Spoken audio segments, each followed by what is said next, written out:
حكاية فيلمنا النهاردة عن ضابط شرطة فاسد حياته بتتغير بعد ما بتتعرض بنته لحادثة خطف، وبيقرر يتغير وينتقم من اللي كانوا السبب. بيبدأ فيلمنا مع شخص اسمه إبراهيم بيشتغل حارس في فيلة شخص غني اسمه باسي، ولأن باسي دايما مسافر مع عيلته إبراهيم بيستغل الوضع ده وبياخد راحته في الفيلا، وبيلبس لبسه وبيتفرج على التلفزيون وبيتصرف كأنه مالك الفيلا بالظبط، لدرجة إنه بيحط صورته مع مراته وبنته بدل صورة باسي مع عيلته.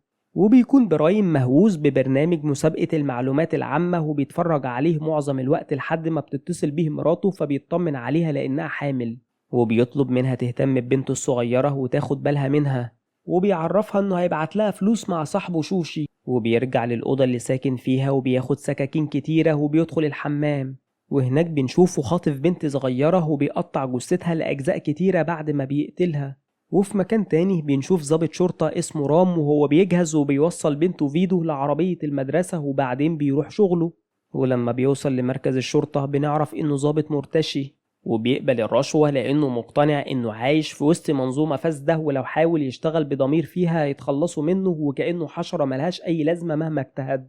وبيكون معاه في الاسم شخص اسمه مندال عاوز يقدم بلاغ لان بنته تنبة مفقودة، ولكن رام بيرفض يعمل البلاغ لأنه مش عاوز يدخل في مشاكل أكبر منه.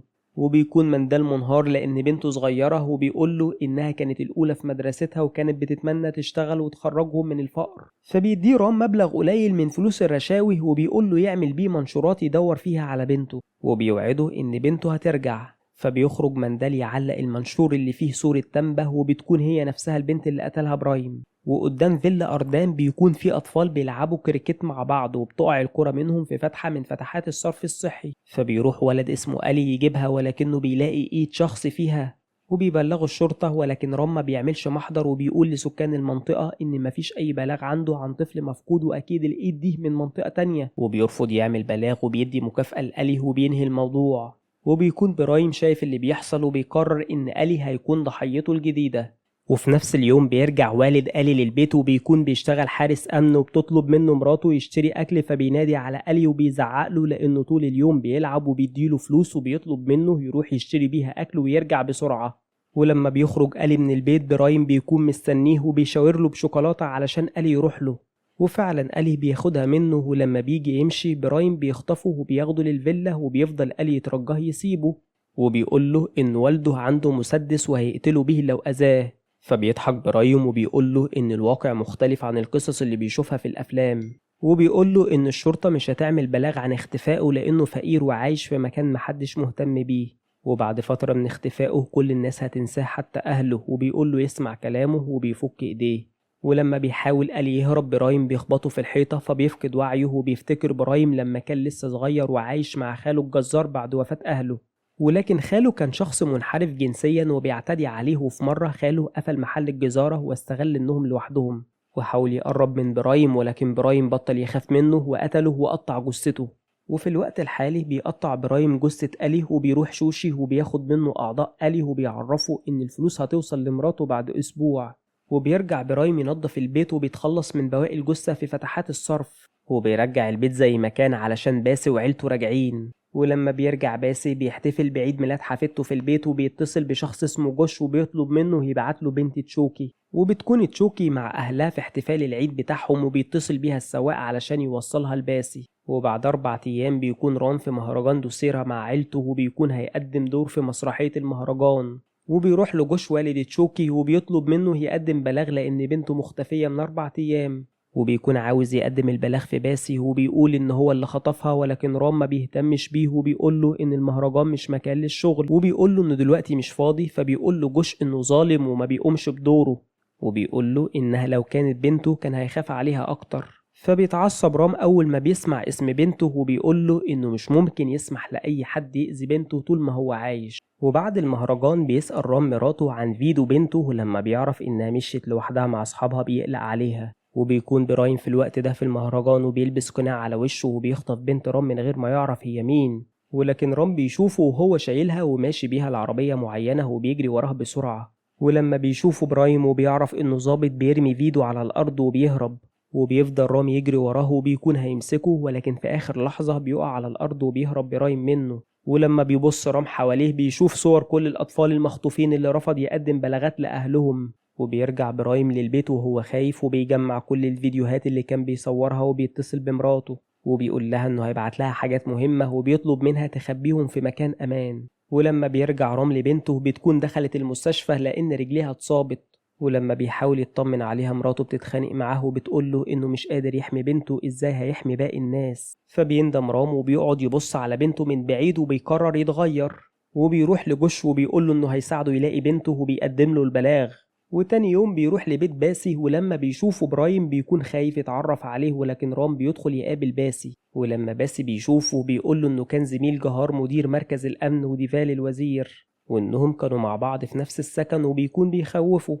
ولما رام بيسأله عن شوكي بيقوله انه كان بيساعدها هي وعيلتها ولكنه ما يعرفش عنها حاجة، وبيقوله انه مسافر وما عندوش وقت ليه. وفي الوقت ده بيدخل جوش وبيقوله انه بيكذب، وبيقوله ان اليوم اللي بنته اختفت فيه كانت معاه. فبيقول باسل رام انه جوش بيشغل بنته في الدعارة وانه كان بياخد منه فلوس مقابل شغلها. فبيتفاجئ رام بكلامه وبيضربه وبيقوله انه ما يستاهلش يكون اب، وبيقوله انه مش عاوز يشوف وشه تاني. ولما بيمشي جوش بيحاول رام يسأل باسي عن تشوكي، ولكنه بيتصل بجهار وبيطلب منه يخلي رام يمشي، وفعلا بيطلب من رام يمشي. ولما بيروح رام يقابله في مركز الشرطة الرئيسي بيقوله ما يعملش مشاكل وما يهتمش بمشاكل مش هتوصله لترقيات ولا حاجة مفيدة. وبيقوله إن كل الشرطة مهتمة بقضية خطف ولد ابن رجل أعمال مشهور اسمه فيفيان، وبيقوله إن القضايا اللي بيهتم بيها الإعلام هي اللي هتوصله لمناصب مهمة. ولما بيرجع رام لمركز الشرطة اللي بيشتغل فيه بيكون هيطلع السواق اللي وصل تشوكي الباسي آخر مرة من الحبس، ولكن لما بيشوف تليفونه بيلاقي فيه رسائل من برايم، فبيتأكد إن باسي وبرايم ليهم علاقة بخطف تشوكي، وبيجبره يعترف بكل حاجة. وبيرجع لجهار تاني يوم وبيقوله إن السواق اعترف إنه وصل تشوكي الباسي، ولكن لما رجع ياخدها برايم اداله تليفون وطلب منه يرميه، ولو حد سأل على تشوكي يقول إنه ما يعرفش مكانها. وبيكون معتقد إن جهار هيساعده، ولكن جهار بيقوله إنه حذره علشان ما يورطش نفسه في مشاكل، وبيقوله إنه ما سمعش كلامه وبيفصله من الشغل لمدة شهر. وبياخد سلاحه منه وبيطلع رام وهو محبط وشايف إنه كان عنده حق وإن مفيش حد بيهتم بالفقراء. وبيفضل رام يراقب برايم من بعيد أكتر من شهر، وبيفضل باسم مكمل حياته وما بيتوجهلوش أي تهمة. وبالصدفة بيقدر رام يوصل لصاحب برايم وبيعرف إنه كان بيساعد برايم في خطف بنته، وبيخطفه من المعمل اللي بيشتغل فيه بمساعدة بتاك الضابط المساعد ليه، وبيفضل يعذبه علشان يعترف بكل اللي يعرفه. ولما بيرجع رام للشغل بيكون جهار اترقى ومديره الجديد اسمه أردام، وبيحكي رام كل اللي حصل ليه وبيطلب منه يساعده، وبيوافق أردام يساعده لأنه عاوز يترقى، وبيكون شايف إن القضية هتساعده. ولكن جهار بيحذر باسي، وبيقدر باسي يوصل لتشوشي قبل ما رام وأردام يوصلوا ليه. وبيتعصب رام لما بيكتشف اللي حصل وبيلوم بتاك لأنه ساب تشوشي لوحده، وبيعتذر له بتاك وبيقوله إنه كان بيشتري أكل ورجع ولقاه مش موجود. فبيقرر أردام إنهم يقبضوا على برايم في نفس اليوم. ولما بيقبضوا عليه بيظهر إنه مختل ومش فارق معاه أي حاجة غير إنه يمشي من مركز الشرطة قبل برنامج المسابقات ما يبدأ. وبيشغل رام كاميرا علشان يسجل التحقيق، وبيتكلم مع برايم كأنهم في مسابقة بعد ما بيكتشف هوسه بالمسابقات، وبيقول له إنه لو جاوب أي سؤال غلط هيخسر المسابقة. وبيسأله عن مكانة تشوكي فبيقول له برايم إنها ميتة، وبيعترف إنه قتلها لأنه كان معجب بيها. ولما اعترف لها في الفيلا أهانته وقالت له إنه شخص فقير وحقير وعاملته بعدم احترام، وده خلاه يفتكر خاله وخنقها واعتدى عليها وتخلص من جثتها زي ما عمل مع خاله. وبيعترف إن خاله كان بيعتدي عليه وعلشان كده قتله وقطع جثته ورماها للكلاب، وهو كمان أكل منها ومن بعدها وهو بقى مدمن لأكل لحوم البشر، وبقى بيقتل الأطفال وبياخد جزء منهم ياكله ويبيع أعضائه الخاصة بيهم لتشوشي، وبيبعت فلوسها لمراته، وباقي الجثث بيتخلص منها في فتحات الصرف علشان ما تعملش ريحة بعد ما تتحلل وحد يكتشفها، وبيدفن العظم. وبيعترف إنه قتل 24 طفل من الأطفال اللي اختفوا في المنطقة، وبيكون شايف إنهم ملهمش لازمة لأنهم فقراء وحياتهم هتفضل وحشة، وبيكون مقتنع بإن باسي هيخرجوا براءة. ولما بيسألوا أردام لو كان باسي متورط معاه ما بيجاوبش على السؤال، فبيحبسوا رام وبيدوروا في الأماكن اللي اعترف إنه رمى الأطفال فيها وفعلا بيلاقوها. وبيتخلص باسي من تشوشي والسواق اللي كان بيساعد برايم هو كمان. وبعد ما بتتنشر القضية بيتقبض على باسي وبيحصل شغب كبير وبيدمر الناس الفيلا، وبيرجع الوزير ديفال جهار يمسك القضية علشان يخرجوا باسي منها، وفعلا بيرقوا أردام وبيتكرم وبيترفد رام من الشغل. وبيتهموه إن هو السبب في الشغب اللي حصل، وبيتم اتهام برايم لوحده، وبيخرج باسي من السجن. وبيطلب رام من أردام يسمح له يقابل برايم مرة أخيرة، ولما بيقابله بيستفزه وبيقوله إن تشوشي في حد خطفه وما وصلش الفلوس لعيلته، وبيقوله إن باسي اتخلى عنه واتهمه بكل الجرايم وخرج براءة من القضية، وبيطلب منه يقوله دليل قوي علشان ينتقم له منه. وفعلا بيعترف له برايم عن الفيديوهات اللي خباها مع مراته، وبيقوله إنها أدلة تثبت إن باسي متورط معاه.